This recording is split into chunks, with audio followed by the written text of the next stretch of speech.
Hej Merete. I dag så skal jeg bevise sinusrelationen. Og den måde jeg vil bevise det er at jeg skal bevise den her formel.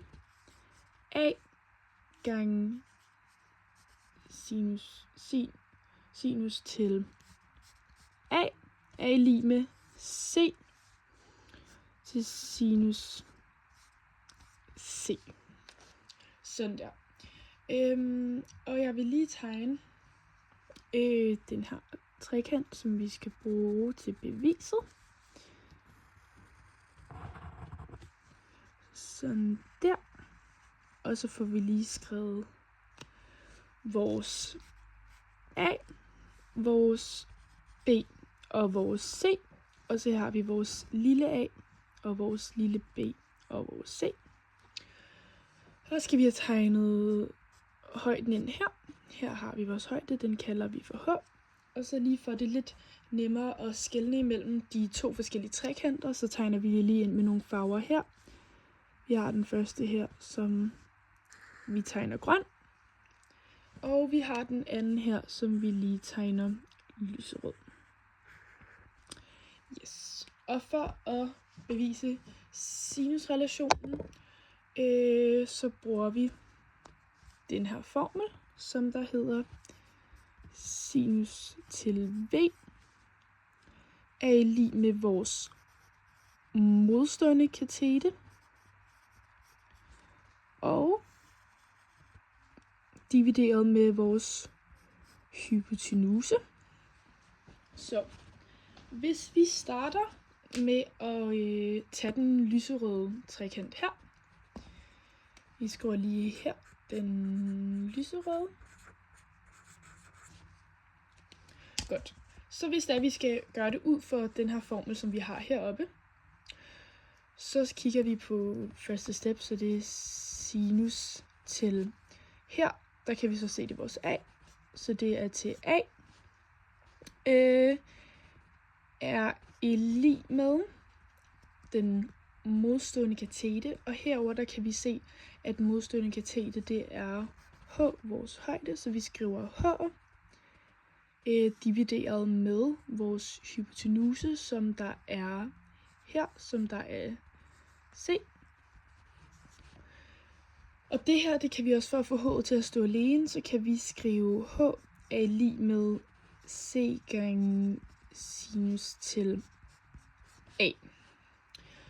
Og hvis vi gør det samme med den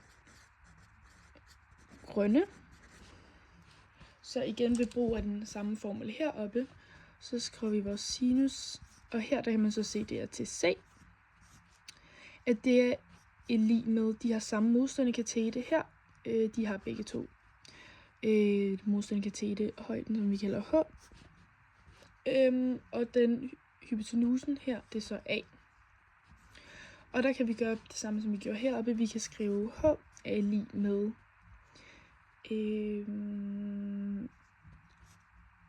A. Jeg visker lige det her ud. Det her det skal ikke være et stort A. Det skal være et lille A. Det visker jeg lige hurtigt ud. Så skriver jeg lille A gange sinus til C. Sådan der. Så har vi ligesom lige vist de to forskellige trekanter. Og jeg rykker lige herover. Og så kan vi så tage vores, så kan vi skrive A gange sinus til C, og der har vi ganget med A for at få, for ligesom at vi får H isoleret. Og så kan vi skrive med heroppe i C gange sinus til A her. Og så kan vi sætte det op i en brøk, og det kan vi gøre sådan her. Vi skriver A gange sinus til C, som er den her del af vores regnestykke heroppe fra. Og så kan vi dividere det med sinus C gange sinus A. Og så tager vi den her del af regnestykket. Og så skriver vi c gange sinus til a. Og så gør vi det samme, som vi gjorde nede i nævneren her. På den anden side af lighedstegnet skriver vi sinus til c gange sinus a. Og hvis vi starter med at kigge på den her side af lighedstegnet, så kan vi se, at i både tæller og nævner, så står der sinus c. Så de kan gå ud med hinanden, så dem kan vi strege over her. Og så hvis vi også kigger herover, så i tæller og nævner har vi sinus a. Så dem streger vi ud. Og så for at få samlet regnestykket, nu hvor de her går ud med hinanden, og de her går ud med hinanden, så kan vi skrive a divideret med sinus a er lig med c her, divideret med sinus c. Sådan der. Og så kan vi så se, at vi har fået bevist heroppe fra, at a divideret med sinus a er lig med c divideret med sinus c, som vi har hernede.